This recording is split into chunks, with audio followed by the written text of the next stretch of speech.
ಮೂಡಶೆಡ್ಡೆ ಗ್ರಾಮದ ಪಚ್ಚನಾಡಿಯಲ್ಲಿರುವ 8.75 ಎಂಎಲ್ಡಿ ಸಾಮರ್ಥ್ಯದ ಜಲತ್ಯಾಜ್ಯ ಸಂಸ್ಕರಣಾ ಘಟಕದಿಂದ ಸಂಸ್ಕರಣೆಗೊಳ್ಳದ ತ್ಯಾಜ್ಯ ನೀರನ್ನು ಮರವೂರಿನಲ್ಲಿರುವ ಬಹುಗ್ರಾಮ ಕುಡಿಯುವ ನೀರಿನ ಅಣೆಕಟ್ಟಿಗೆ ಬಿಡುತ್ತಿದ್ದಾರೆ ಎಂದು ಆರೋಪಿಸಿ ಗ್ರಾಮಸ್ಥರು ಮಂಗಳವಾರ ಸಂಸ್ಕರಣಾ ಘಟಕಕ್ಕೆ ಧಾವಿಸಿ ಆಕ್ರೋಶ ವ್ಯಕ್ತಪಡಿಸಿದ ಘಟನೆ ನಡೆದಿದೆ. ಹಲವು ವರ್ಷಗಳಿಂದ ತ್ಯಾಜ್ಯ ನೀರನ್ನು ನೇರವಾಗಿ ಮರವೂರು ಅಣೆಕಟ್ಟಿನ ಕುಡಿಯುವ ನೀರಿಗೆ ಬಿಡುತ್ತಿರುವುದರ ವಿರುದ್ಧ ಗ್ರಾಮಸ್ಥರು ಹಲವು ಬಾರಿ ಧ್ವನಿ ಎತ್ತಿದ್ದರು. ಸಮರ್ಪಕ ವ್ಯವಸ್ಥೆಗಳಿಲ್ಲದ ಕಾರಣ ಹೆಚ್ಚುವರಿ ನೀರು ಹೊರಗೆ ಹೋಗುತ್ತಿದೆ ಎಂದು ಹಿಂದಿನ ಗುತ್ತಿಗೆದಾರರು ತಿಳಿಸಿದರು. ಆ ಬಳಿಕ ಪಾಲಿಕೆಯ 15ನೇ ಹಣಕಾಸು ಅನುದಾನದಲ್ಲಿ ಕೋಟ್ಯಾಂತರ ರೂಪಾಯಿ ವಿನಿಯೋಗಿಸಿ ಜನರೇಟರ್, ಪಂಪ್ ಮೊದಲಾದವುಗಳನ್ನು ಅಳವಡಿಸಲಾಗಿದೆ. ಆದರೆ ಈಗಿನ ಗುತ್ತಿಗೆ ವಹಿಸಿಕೊಂಡವರು ಒದಗಿಸಲಾದ ಸೌಲಭ್ಯಗಳನ್ನು ಬಳಸಿಕೊಳ್ಳದೆ ಜಲತ್ಯಾಜ್ಯವನ್ನು ಸಂಸ್ಕರಣೆ ಮಾಡದೆ ನೇರವಾಗಿ ಹೊರಗೆ ಬಿಡುತ್ತಿದ್ದಾರೆ. ಮೂಡಶೆಡ್ಡೆ ಗ್ರಾಮ ಪಂಚಾಯತ್ ವತಿಯಿಂದಲೂ ಈ ಬಗ್ಗೆ ಹಲವು ಬಾರಿ ಎಚ್ಚರಿಕೆ ನೀಡಿದ್ರೂ ಸೂಕ್ತ ಸ್ಪಂದನೆ ಸಿಕ್ಕಿಲ್ಲ ಎಂದು ಭೇಟಿ ಕೊಟ್ಟ ಮೇಯರ್ ಅವರಲ್ಲಿ ಅಲವತ್ತುಕೊಂಡರು. ಮೇಯರ್ ಮನೋಜ್ ಕುಮಾರ್, ಪಾಲಿಕೆ ಸದಸ್ಯೆ ಸಂಗೀತಾ ನಾಯಕ್ ಅವರು ಪಚ್ಚನಾಡಿ ಎಸ್ಟಿಪಿಗೆ ಭೇಟಿ ನೀಡಿ ಸ್ಥಳೀಯರೊಂದಿಗೆ ಮಾತುಕತೆ ನಡೆಸಿದರು. ಅವರ ಸಮಸ್ಯೆಗಳನ್ನು ಆಲಿಸಿದರು.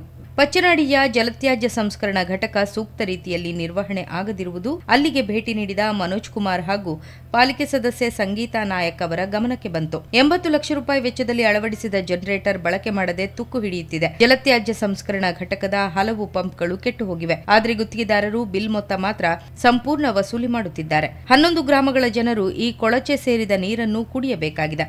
ಮೇಯರ್ ಮನೋಜ್ ಕುಮಾರ್ ಮಾತನಾಡಿ, ಮಹಾನಗರ ಪಾಲಿಕೆ ಈ ಜಲತ್ಯಾಜ್ಯ ಸಂಸ್ಕರಣಾ ಘಟಕಕ್ಕೆ ಕೋಟ್ಯಾಂತರ ರೂಪಾಯಿ ವೆಚ್ಚ ಮಾಡಿದೆ.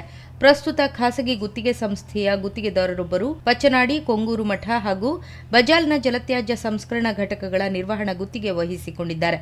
ಆದರೆ ಎಸ್ಟಿಪಿ ಒಳಗೆ ಕೆಲಸ ಆಗದೇ ಇರುವುದು ಕಂಡುಬಂದಿದೆ. ಗುತ್ತಿಗೆದಾರರಿಂದ ವಿವರ ಪಡೆಯಲು ಕರೆ ಮಾಡಿದರೆ ಸ್ವಿಚ್ ಆಫ್ ಮಾಡಿಕೊಂಡಿದ್ದಾರೆ. ಜಲತ್ಯಾಜ್ಯವನ್ನು ಸಂಸ್ಕರಿಸದೆ ಹೊರಗೆ ಬಿಡುತ್ತಿರುವ ಬಗ್ಗೆ ಸ್ಥಳೀಯರಿಂದ ಸಾಕಷ್ಟು ದೂರುಗಳು ಬಂದಿವೆ. ಗುತ್ತಿಗೆ ಸಂಸ್ಥೆಯನ್ನ ಬ್ಲಾಕ್ ಲಿಸ್ಟ್ಗೆ ಸೇರಿಸಲಾಗುವುದು ಎಂದರು.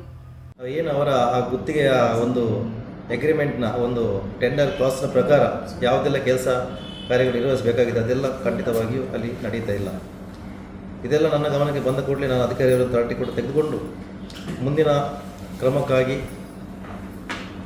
ಏನು ಅವರ ಗುತ್ತಿಗೆದಾರ ವಹಿಸಿದಂಥ ಕೆಲಸಗಳು ಕೂಡ ಸಮರ್ಪಕವಾಗಿ ನಡೆಯದಿಂದ ಕಾರಣದಿಂದಾಗಿ ಅವನ ಟೆಂಡರ್ ಕ್ಯಾನ್ಸಲ್ ಮಾಡುವ, ಇಲ್ಲಾಂದರೆ ಒಂದು ಬ್ಲ್ಯಾಕ್ ಲಿಸ್ಟ್ ಹಾಕುವಂಥ ಮುಖಾಂತರ ಒಂದು ಕ್ರಮ ಕೈಗೊಳ್ಳಬೇಕೆಂದು ನನ್ನ ಅಧಿಕಾರಿಗಳು ಕೂಡ ಹೇಳಿದ್ದೇನೆ.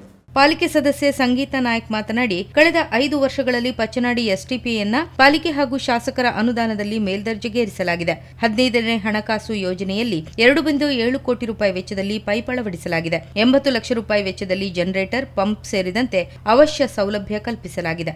ಆದರೂ ಇಲ್ಲಿನ ಸಮಸ್ಯೆ ಬಗೆಹರಿದಿಲ್ಲ. ಈ ಅವ್ಯವಸ್ಥೆಗೆ ಗುತ್ತಿಗೆ ವಹಿಸಿಕೊಂಡ ಗುತ್ತಿಗೆದಾರ ನೇರ ಕಾರಣ ಎಂದರು.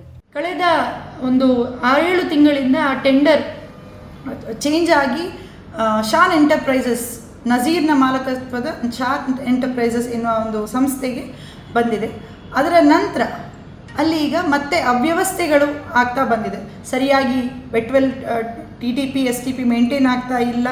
ಮತ್ತು ಅಲ್ಲಿ ನಾವು ಇವತ್ತು ಮೇಯರ್ನ ಒಂದು ನೇತೃತ್ವದಲ್ಲಿ ಹೋಗಿ ಪರಿಶೀಲಿಸಿದಾಗ ಅಲ್ಲಿ ಕಾರ್ಮಿಕರು ಕೂಡ ಎಷ್ಟು ಸಂಖ್ಯೆಯಲ್ಲಿ ಬೇಕು ಅಷ್ಟು ಇಲ್ಲ. ಶಿಕ್ಷಣ ಮತ್ತು ಸಾಮಾಜಿಕ ಸ್ಥಾಯಿ ಸಮಿತಿ ಅಧ್ಯಕ್ಷೆ ಸುಮಿತ್ರಾ ಕರಿಯಾ, ಗ್ರಾಮ ಪಂಚಾಯತ್ ಉಪಾಧ್ಯಕ್ಷೆ ಬಬಿತಾ ಶೆಟ್ಟಿ, ಅಧ್ಯಕ್ಷ ಅನಿಲ್ ಕುಮಾರ್, ಸದಸ್ಯರಾದ ಶೇಖರ್, ಸುನೀಲ್, ಸ್ಥಳೀಯರಾದ PB ಕುಮಾರ್, ಉಮೇಶ್, ಪ್ರಶಾಂತ್, ಸುರೇಶ್, ಸಂಪತ್, ನಾಗೇಶ್ ಮತ್ತಿತರರು ಉಪಸ್ಥಿತರಿದ್ದರು.